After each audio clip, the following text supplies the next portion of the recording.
multicultural city, and I love it. I love so much about it. And I do love going to Chinatown, I honestly do. And because I was actually in Chinatown, and I was there trying to get a massage. And not one of those, ooh, my lower back hurts, I better get a hand job kind of massage. Which makes me feel so sorry for people that genuinely want to become a massage therapist. Because the moment that you say, oh, I want to be a massage therapist, people just start snickering of like, okay, all right, are you going to give those happy endings? I was like, what the fuck? What? I went to school for 4 years, and why didn't I just learn to jack people off? Because turns out that's what everybody wants. I just think that's awful, man. Which I got friends that do that sort of stuff, man. I got like the most, I got the creepiest, most ignorant friends in the world. They always say stupid shit. Oh man, you gotta go, man. You gotta go. It's great, man. Oh, it's great. It's like, no, I don't have to go, man. Any guy that has ever just paid for a hand job, you should be ashamed of yourself, man. There's no reason to pay for that shit unless you've lost both hands in a combine accident. There's no reason to pay for that shit, you know? Really, it's like getting a woman to cut your steak for you, really. You've had your cock your entire life. If you haven't figured out how it works yet, fucking, well, I guess start paying for it then. I don't really get it.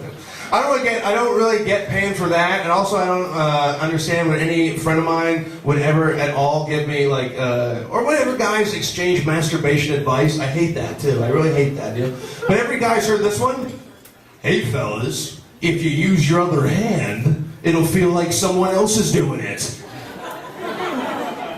Yeah, that's exactly what I want. Some strange man hand trying to jack me out. It's another guy's hand. What are you talking about? What, do you put on red nail polish, wear a lacy glove or something like that? How hard are you trying to pretend? Okay. I was in Saskatoon once and I did that joke and someone in the audience yelled out, hey buddy, what you gotta do is you gotta sit on your hand till it falls asleep and then start trying to crank one off with it. That's a dead guy's hand.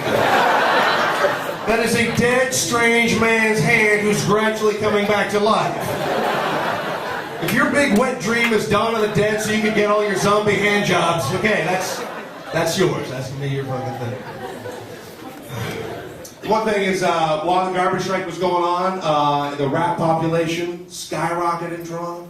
And also the raccoons, they said the raccoons have gone wild in the city, right? And I don't mean when I say the raccoons gone wild, I don't mean they were lifting their shirts up on spring break. But I don't know if you've ever seen a raccoon work before. If you've ever seen a raccoon, they almost have opposable thumb. Have you ever seen that, dude?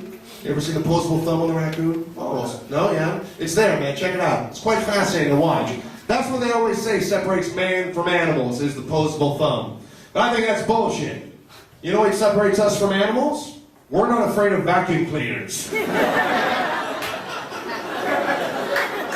I don't know, whenever I hear some story about some baby getting his face ripped off in a park by a pit bull, I'm like, how come that parent didn't have a vacuum cleaner? Look out for your fucking kid, is what I'm saying.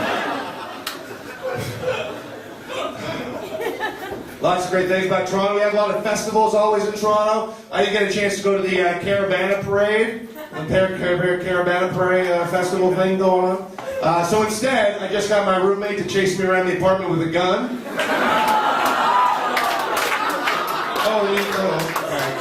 Oh, you missed that too, right? Oh, that's terrible. I drove down here. I drove down right past Yonge and Dundas Square.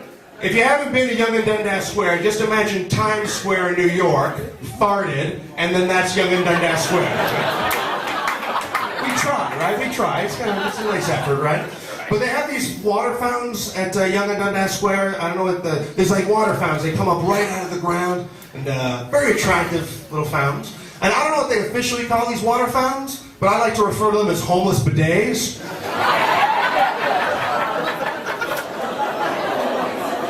If you boo that, you're booing hygiene. You know that, right? How dare those homeless try to clean their cock and balls? They made a choice. You live on the street, you got a smelly sack. That's how it works.